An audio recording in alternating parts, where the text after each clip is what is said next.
Welcome to A Year in the Bible with Daily Grace. From Eden to eternity, the Bible tells one big story of redemption. My name is Tiffany, and I want to spend a few minutes with you every day walking through the Bible chronologically. Together, we will explore God's sovereign plan as the events of Scripture unfold and point to Jesus. Hey, friends! Welcome back to our journey from Eden to eternity. Tiffany here, and today we continue our time in Isaiah. For several days now, we've been in a section of prophecies and chapters that were meant to bring encouragement to the future exiles of Babylon. God's declaration of his glory and salvation were to be a balm for their hearts while in a foreign land, and his plan to punish their captors and send a remnant home to Jerusalem provided hope. This continues in chapters 47 through 49 today. In chapter 47, Isaiah shares the details and reasons for the coming fall of Babylon. It's important for us to remember that at the time Isaiah is prophesying, Babylon isn't even a world power yet. This prophecy was over a century before these events would take place, once again declaring the sovereignty of God over history.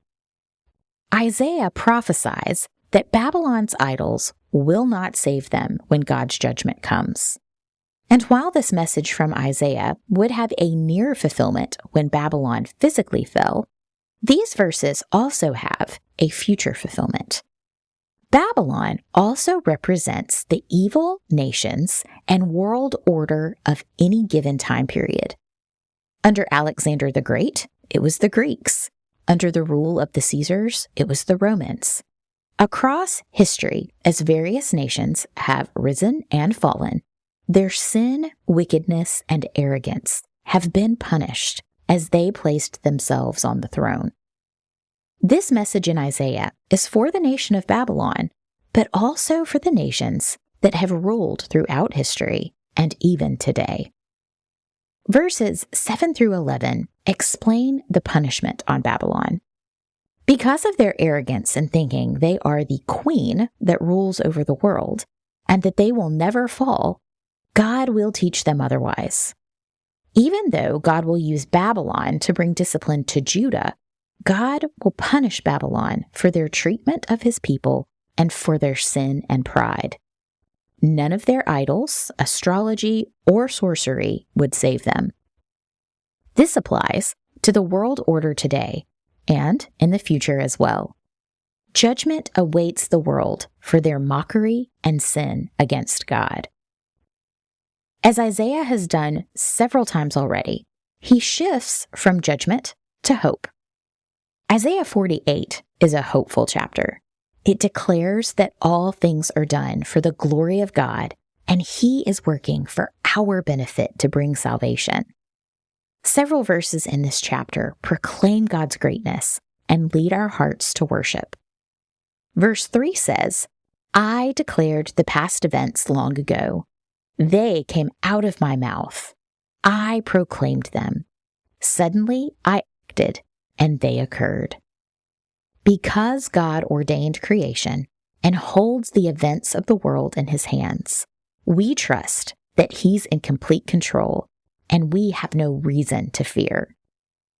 His glory is further displayed in verses 9 and 11, which say, "I will delay my anger for the sake of my name, and I will restrain myself for your benefit and for my praise, so that you will not be destroyed.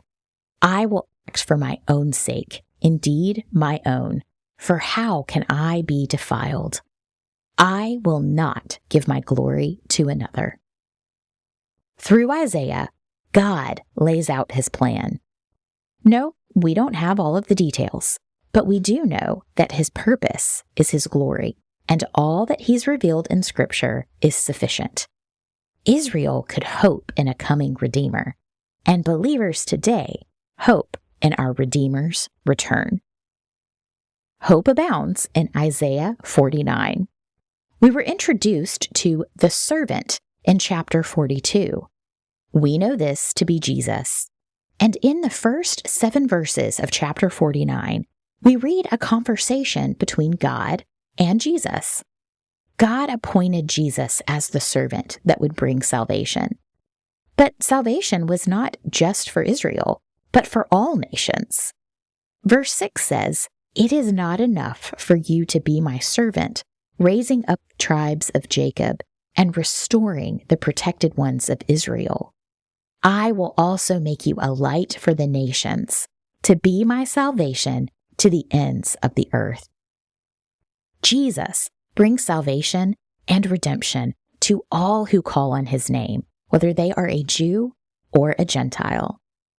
The Apostle Paul confirmed this in Romans 1:16 when he says, "For I am not ashamed of the gospel, because it is the power of God for salvation to everyone who believes, first to the Jew and also to the Greek."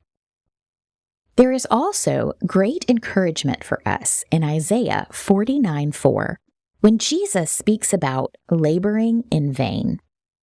Jesus' ministry was marked by men and women who despised and rejected him.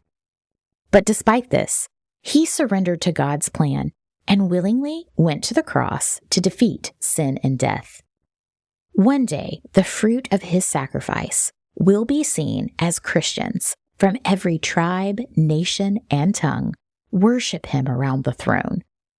We may be tempted to think that we labor in vain for the gospel at times, but God has a plan, and while we may not always see the fruit of our ministry, God is still at work, and we are blessed to be a part of it. Chapter 49 ends by reminding us that Jesus, the servant who brings salvation, is also our mediator. He inaugurated a new covenant for all people while fulfilling each of the covenants made to Abraham, Moses, and David. Jesus provides comfort and compassion in seasons of hardship. This was the servant Judah hoped for in their exile, and the one we joyfully follow today. Thanks so much for joining me today. Tomorrow, we will be looking at Isaiah chapters 50 through 53. I will see you then. Bye, friends.